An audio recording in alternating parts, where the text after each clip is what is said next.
Hello there. It's Fridays with Father and it's September 23rd. Good to be with you and just to share a few thoughts. In order to keep myself on track today, so I don't just ramble, which tends to be my way of doing things, I want to talk to you about three things. One, two saints, and then feasting. And before we get onto the feasting, I'll just talk to you about my parents, because they arrived here on Tuesday evening, and they're going to be around for a month. So I feel joyful and I feel good just to have them with me. It's been 5 years since my parents came to visit me here in this country, and because of COVID and then various other health issues my father had, but we were able to plan and get them over here, and they arrived on Tuesday, and they're just to come to be here with me. But obviously, I suppose they wanted to scope out the place. They wanted to see where I live now, as opposed to living in the city, and obviously to meet some of you too. So, which I'm sure you will do. They'll be at Mass on Sunday, and some weekdays too. So anyway, I'm excited to have them here, and it's good. They arrived on Tuesday, and my parents obviously now are in their 80s, and so travel becomes more difficult, as we know, with age. So my brothers and I plan to get them out here by one of my brothers bringing them over, and another of my brothers taking them home. So on Tuesday, my brother Jason, who's my younger brother, and his wife Paula, they brought them out to me, and so they're still here until Sunday. And then towards the end of their time here, my youngest brother Matthew, he will come out with his wife and his daughter, and their daughter, and spend some time with my parents, and then they will take them home in order to get through the airports and to navigate them home. So it's sort of like a family visit, which is quite nice, really. As you know, I mean, I spend so much time on my own when I'm not with you, so to have my family over here with me sort of is an extra bonus. And whilst I like my own company, I like being on my own, there's nothing like having your loved ones around you. So I'm doing the best I can to make the most of this time with them whilst they're with me. So, and so far so good. They're enjoying being here, and I'm enjoying having them here. It's very, very consoling. And it just made me realize, sort of being present to one another, sort of being in the presence of another person, it does matter. And obviously I'm doing this recording thing, and you're watching me on a TV screen, and I'm sure that is helpful in helps us to keep in touch. But there's nothing like actually being face to face with a person, or frente a frente, as they would say in Spanish. That physical presence counts for a lot. So, as I've told you before, that even though my parents live in Wales, I FaceTime with them every day of my life. Every day I see them. Every day I'm sat in their living room as they watch TV and drink tea and things like that, and I spend an hour with them every day. However, it's not the same. It's not the same as actually having them next to you. It's strange, isn't it? And so being present to one another, I think, is important. I think we've gotten so used to the ease, I suppose, or the facility of like remote kind of relationships that sometimes we can forget the importance of like the physically present relationships. Whether it's to do with your work situation, or your family situation, or your social situation, there's nothing like being in the full presence of somebody that you love, and somebody who loves you, and you feel better for being in their company. So I feel improved. I feel like an improved person, an improved human being, because I got my mum and dad here, and my brother and his wife, And and Jason, my younger brother, is nothing like me. So if you meet him, don't take him seriously. He's nothing like me. But it's just good to have them around. So I just share that kind of moment with joy with you, and also take from it that important point that I just made. At least it's important to me. I think it's important for our faith life, as followers of Jesus, is that of presence. Being present to one another, being present to God. Jesus is present to us always. He's always focused on you. He's always focused on me. He's always attentive to what your needs are. And the question is, how present are we to him?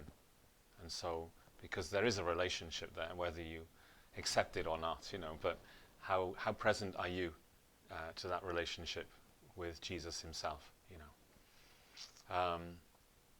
And we can talk about that another time, because it's a very interesting subject, and it's to do with prayer, and it's to do with how we live our lives, how mindful we are. But how present are we to each other, and how present are we to Jesus in our lives?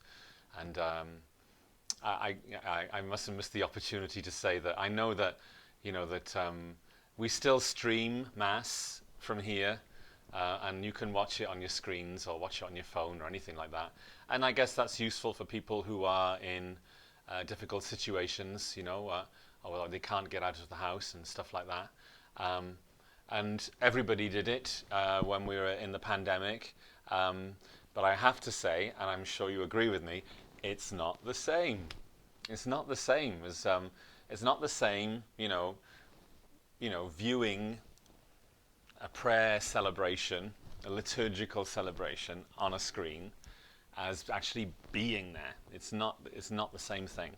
And especially, for Catholics who we value so much receiving Jesus in Holy Communion, in Eucharist, to actually receive him is far different to actually, sort of being in your living room, watching what goes on. There's remoteness there. There isn't closeness. Even though Jesus is close to us wherever we are, it's hard for us to be sometimes close when we're doing it through the lens of a camera. Just a point. So I hope one of these days you'll join us. If you haven't got back yet from pandemic, I hope you'll join us in physically, because we enjoy having you physically with us, because it reminds us of Jesus' physical presence to us too. Okay, so I could talk about that for a long time, but I won't. I need to control myself. And so I got those 2 points, or 3 points rather, I was going to talk to you about today. First of all, feasting. Yeah, a week ago we did lots of feasting, right? We did the Golden Jubilee, 50 years of this place, of this community, of this, this gathering of people, and it was a wonderful, joyful occasion. And you probably got more to say about it than me, and you've shared so much, and so I don't want to repeat any of the stuff that you said, really, but it was spontaneous, heartfelt, real joy in everybody there, really, and certainly, you felt in a sense that the Holy Spirit was moving. It moved people because people were touched, So just a couple of things that stood out for me from when we gathered to pray last week was. We did that procession of ministries, people, representing all the different ministries and stuff that goes on here. They processed in turn, and they bowed, to the altar. They bowed to Jesus, and they reconsecrated the ministry that they did. And everybody did it, from the heart, and it was heartfelt, and it was serious and sincere, and yet at the same time, kind of joyful. And I found that moving, but then I saw a lot of people, in the congregation finding it moving too. So I saw people shed a tear. So they were moved to tears. So that was a special moment, I thought. That was very, very beautiful. And the other thing I felt too when we were celebrating was I actually felt the prayer of other people. I don't think I've ever really, maybe I have felt it once before, but people were obviously engaged in prayer. People weren't just there to see the spectacle. I mean, there were actually people coming from far and wide, and people who had not been at CHS for some time, or maybe it's their first time, but they came for this celebration. But they didn't just come to see it, They came to pray in it, to pray with us. And you felt that, you felt how people were engaged prayerfully, and they were lifting their hearts and minds to God in prayer. So it was a very kind of powerful experience. So I really, really liked it. And I am eternally grateful to everybody who was a part of it, in the small ways or the big ways, and for all the hard work, and all our musicians and all the different people that did stuff, to make it happen. I am grateful, so thank you. But as I said to you, I think on the day that we'd been over a whole year, we'd had like a series of events, so it'd been like a busy year of like feasting. And there was just a couple of points, a couple of my favorite occasions, I suppose, really during that year. One was really, I suppose, we had this retreat during Lent on one Saturday, and we devoted it to reflecting on the Stations of the Cross, and specifically the pictures of the Stations of the Cross that we have in our church, which very few people had looked at before. And so I focused on those, and we used them as a way for meditation throughout the day, and it was a beautiful day. And I suppose what I was amazed at, there was like 250 people came, and they spent the whole Saturday there with me, with us, with Jesus, and that was amazing. I thought that's a great commitment on the part of the people, and everybody that was a part of it really had a wonderful, wonderful time. So, and there are some pictures going around of all that, so hopefully we'll see them soon. So that was really nice. And then the other thing, which was nice, a fun thing, was bingo. we had a bingo bash on a Sunday afternoon, and I just went really to see the people. I'd never really played bingo before, but I was converted. I was converted to bingo. Isn't that crazy? So it's not my new religion, but it could be. It could become like that. But don't let it, please. And just what I enjoyed about it was like therapeutic, because you didn't have to think. And also, I just got to sit next to some really lovely people and like talk in between, the numbers being called and things like that. So it was like both social and therapeutic and just very calming. So there you have it from me. Bingo is not a bad thing at all. It's quite nice. So anyway, feasting. So we've been doing a lot of feasting, and hopefully we will continue to be a place, a parish, a community that feasts and celebrates the life that we have here in Jesus. And so we have some fun, and we do have fun. So thank you once again. So that's that piece over with. And the other bit I was going to talk to you about was two saints. As you know, I kind of do have a devotion to a lot of saints, and I always sort of say, today is the feast day of so-and-so, so-and-so, and I say, who is one of my favourite saints? And I seem to say that about almost every saint. So it says more about me, I suppose, but this week we have another two saints that we've celebrated here, and I just wanted to mention them to you because, we're a Catholic people, a Catholic church, and we believe in what they call the communion of saints, that that when people pass on from this life into eternity, that their prayers continue to be made for each one of us here that is still here on earth, whether they are the famous saints of old, the biggies like St. Paul or St. Peter, or whether it's a very holy lady that lived down the street from you, who lived a very good life and is now enjoying her rest in eternity. She forms that part of like the communion really of the church and prayer, and so she's praying for us in the same way the Blessed Virgin Mary is praying for us. And so to be able to have access to those people and to be able to pray to them, to ask them for their prayers, I think it's a very, very beautiful thing. As I said to you before, personally, I need all the help I can get. So if anyone offers me a prayer, I'll be thankful to them thankful to them forever because I need it. But to have access, you see, to the lives of the saints who are constantly in prayer for each one of us is a great thing. So when we honor saints on their days, you know, and when they have a part of the calendar of the church, we honor them by asking their prayers. You know, we honor them by thanking God for their presence in our lives, and their example is there to inspire us. You know, so never be afraid to speak to the saints and to ask their prayers when you are in need, because their prayers are powerful and they do work and they do help. You know, so I'm always praying to one saint or another, not because I believe it's the saint themselves that has the power to help me. No, it's their prayer to God, and then God that helps me in answer to those prayers. Talk about that again sometime, another big subject. But so 2 saints that we celebrated this week. One today who is commonly known as Padre Pio. Yeah, you may have heard of him.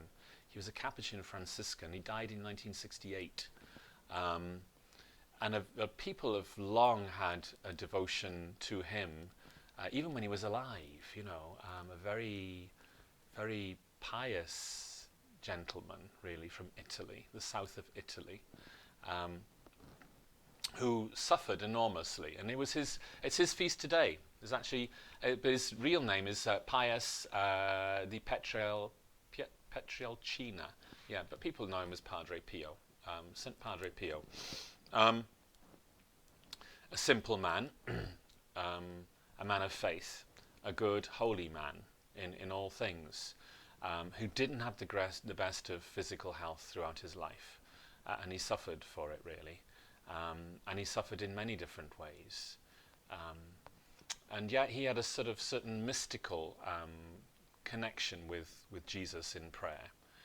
And it was his kind of like holiness which attracted people to him when they were in need of prayers, even when he was alive. It was said, you know, that when he became a priest, not long after he was ordained, he was after Mass one day that he had a vision of Jesus on the cross, you know, and then just after the vision, then he received what we call the stigmata, you know, the stigmata being that he received the wounds in his hands and wounds in his feet and his side, the same wounds which Jesus received through his crucifixion. This is not a completely unusual phenomenon amongst saints, but there's always a lot of skepticism that goes with it. So he received these. He didn't really tell many people about it, but you know, people quickly realized with his hands bandaged up and stuff, something was going on, and the word spread that he had the stigmata. But then there was a big speculation as to whether this was true or not, and so his enemies tried to sort of defame him, I suppose, really, and he suffered a lot as a result. In fact, he was removed from ministry pending investigation, because for a while they thought he was a fraud, you know. He was a fraud. And so, however, the truth always wins through, doesn't it, ultimately? And people came to realize that actually he was no fraud, and the stigmata wounds he received were for real. So he had that share, if you like, in the passion of Jesus, not just through the wounds that he had in his body, but through the suffering he faced by the church at large and the world at large, just because he was trying to follow Jesus in his life. He had to suffer for it, you know, and he did suffer. And he was just a very, very good man who devoted hours upon hours, believe it or not, to hearing people's confessions, you know, reconciling people who were, you know, sort of disaffected or you know, sort of distant from each other or from the church or in need of healing. It's said that he would spend like up to 10 hours a day hearing people's confessions. And it's said that he had this kind of ability, this mystical ability, that he even knew stuff about people when they were coming into confession that they hadn't told him. He had a certain sort of, not, I want to say clairvoyance, because that sounds a bit, you know, hokey, but he had an interior kind of like sight, I suppose, really. A gifted man whose prayers were powerful.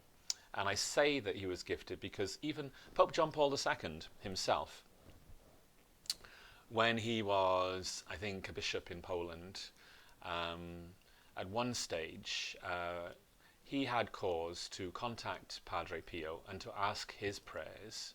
This is when he was still alive. His prayers for a woman that he knew in Poland who was suffering from throat cancer. And so Padre Pio said his prayers, and the following morning the woman was cured of throat cancer. So that was Pope John Paul's own kind of like witness to the holiness of Padre Pio. So anyway, Padre Pio, he died in 1968, and he was canonized, made a saint, declared a saint, not long after. And so people prayed to him in life, and they pray to him now in eternity, in death, because his prayers are potent, they're powerful, and they bring grace. And they show us an example of something different, a different way of life, a different way of being, a better way of being, an option. You know, you don't have to live in this world like everybody else does. You know, there's something else going on here, which is very, very, very important and very, very beautiful. And through people like Padre Pio, you have access to this just beauty of God, really. But I suppose the point I wanted to draw for about Padre Pio was that, you know, he suffered a lot, you know, but he accepted everything with grace and humility, you know. He didn't fight it. He didn't fight when people accused him of being a fraud, you know. He didn't fight, you know, the fact that he bore the wounds of Jesus. He didn't fight or resist the illness, which was tuberculosis. I think that's what killed him in the end. He didn't fight it. He accepted it all with love, knowing that Jesus was with him in all of this.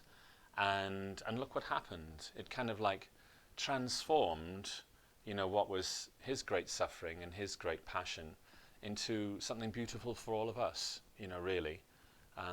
He did a lot to help other people just by the way that he embraced his own lot, accepted in some ways his own share of the cross. And I think sometimes we all need to do a bit of that, because I know my own example. I'm not great at accepting pain and suffering, really. Bit of a moaner, to be honest. But the example of somebody like Padre Pio helps me, you know, to be more embracing of the things that come my way, the good, the bad, and the ugly. Okay, so that's saint number one. That's the feast day today of Padre Pio. Great man, great man. And then just a couple of days ago, I think it was Wednesday, or was it Tuesday?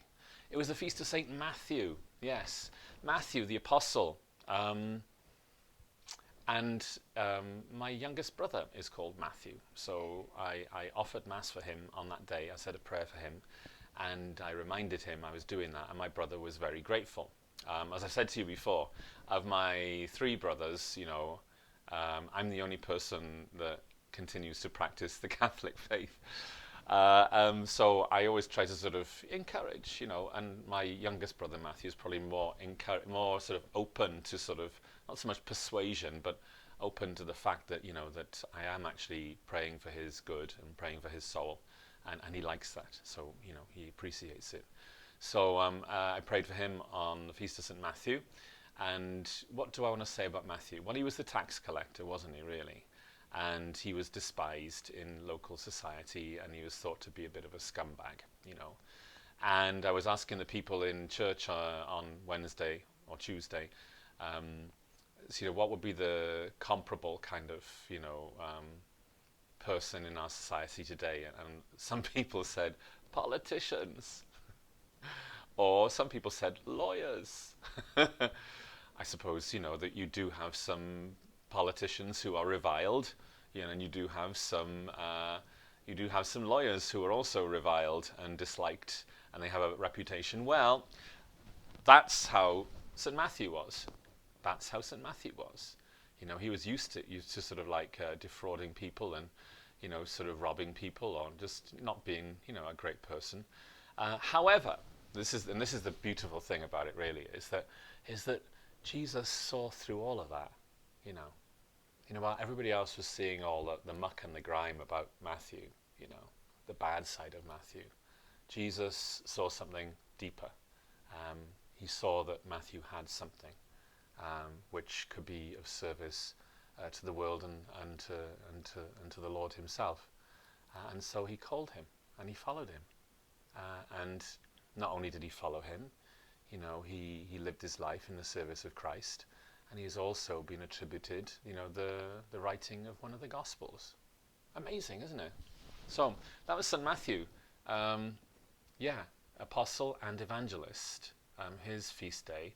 And I just found it very inspiring to think, well, sometimes we don't think we're that special, and maybe we're not that special, and maybe sometimes, people don't like us, or we don't like ourselves, but to be reminded, I think, that in spite of that, Jesus sees something in every one of us in the same way he saw something in Matthew which was special and which can be of service to the world, and something which can build up the lives and the faith of other people. And we should remember that, especially when we're feeling discouraged. Don't allow the negativity of the back of your head, really, or the back of your soul to sort of discourage you. But be reminded that in the same way St. Matthew was called, sort of a scumbag tax collector, Jesus sees something in you, sees something in me, and we should be thankful and glad. And so we can always pray to St. Matthew for those moments when we feel discouraged, and ask him to pray for us. Okay, so that's more or less what I had to share with you today. I look forward to seeing you at the weekend if you can. Failing that, I'll be around, and I'll touch bases with you again Fridays with Father next week. In the meantime, be joyful, keep the faith. Bye-bye.